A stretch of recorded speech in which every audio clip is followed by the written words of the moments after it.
കേരള വ്യാപാരി വ്യവസായി ഏകോപന സമിതി കൊല്ലം ജില്ലാ കമ്മിറ്റിയുടെ നേതൃപരിശീലന ക്യാമ്പിന് തുടക്കമായി.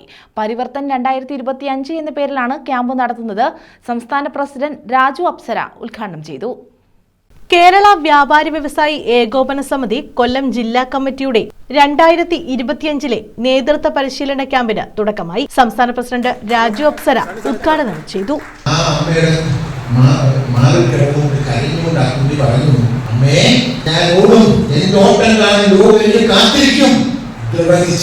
ആത്മവിശ്വാസം 1960 ഒളിമ്പിക്സ് മത്സരത്തിൽ 100 മീറ്റർ 200 മീറ്റർ 400 മീറ്റർ ചരിത്രം പരിശോധിക്കും നിങ്ങൾ. ലോകത്താദ്യത്തെ 3 ഗോൾഡുകൾ നേടിയ വനിതയായി നമ്മുടെ വിൽമ റുഡോൾഫിനെ പ്രഖ്യാപിച്ചു. ഇതാണ് ചരിത്രം. ഇത് നാം ഉൾക്കൊള്ളണം. നമുക്ക് ആത്മവിശ്വാസം ഉണ്ടാകണം. നമ്മുടെ കഴിവുകൾ തിരിച്ചറിയണം. അതാണ് ഇന്നത്തെ കാലത്ത് നിങ്ങൾക്ക് തരാനുള്ള സന്ദേശം. സംസ്ഥാന വൈസ് പ്രസിഡന്റ് സണ്ണി പയ്യമ്പള്ളി മുഖ്യപ്രഭാഷണം നടത്തി. കേരളത്തിലെ 14 ജില്ലകളിലെ പ്രസിഡന്റുമാരെയും ജനറൽ സെക്രട്ടറിമാരെയും എടുത്താൽ മുല്ല വഴി തേന്മാവിനോട് ചേർന്നതുപോലെയാണ് ദേവേട്ടന് ജോജോ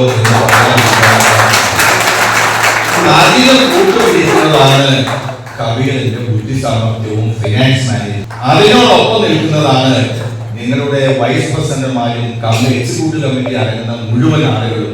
ഒരു പ്രസിഡന്റ് എത്ര മിടുക്കനായാലും അയാൾക്ക് ഒന്നും ചെയ്യാൻ കഴിയില്ല. കഴിയണമെങ്കിൽ കമ്മിറ്റിയുടെ സപ്പോർട്ട് ആവശ്യമാണ്, അല്ലേ? ആണോ? ഒരു സ്പാനിഷ് കവിതയുണ്ട്, ഉറച്ചു നിന്നവൻ ഒലിച്ചു പോയി, ചലിച്ചു നിന്നവൻ പിടിച്ചു നിന്നു എന്നാണ്. സ്പാനിഷ് കവിതയാണ്. ഇത് 2 വരികളെ ഞാൻ പറഞ്ഞുള്ളൂ. ഉറച്ചു നിന്നവൻ ഒലിച്ചു പോയി, ചലിച്ചു നിന്നവൻ പിടിച്ചു നിന്നു. കൊല്ലം ജില്ലാ പ്രസിഡന്റ് എസ് ദേവരാജൻ അധ്യക്ഷത വഹിച്ചു. General secretary Jojo K Abraham സ്വാഗതം പറഞ്ഞു. Treasurer Kabeer Kottiyam, Rajeev Karikode, M Ansari, D Vavachan, Vijayan Pillai, A K Shajahan, Antony pastor, Rajan Kurup തുടങ്ങിയവർ പങ്കെടുത്തു.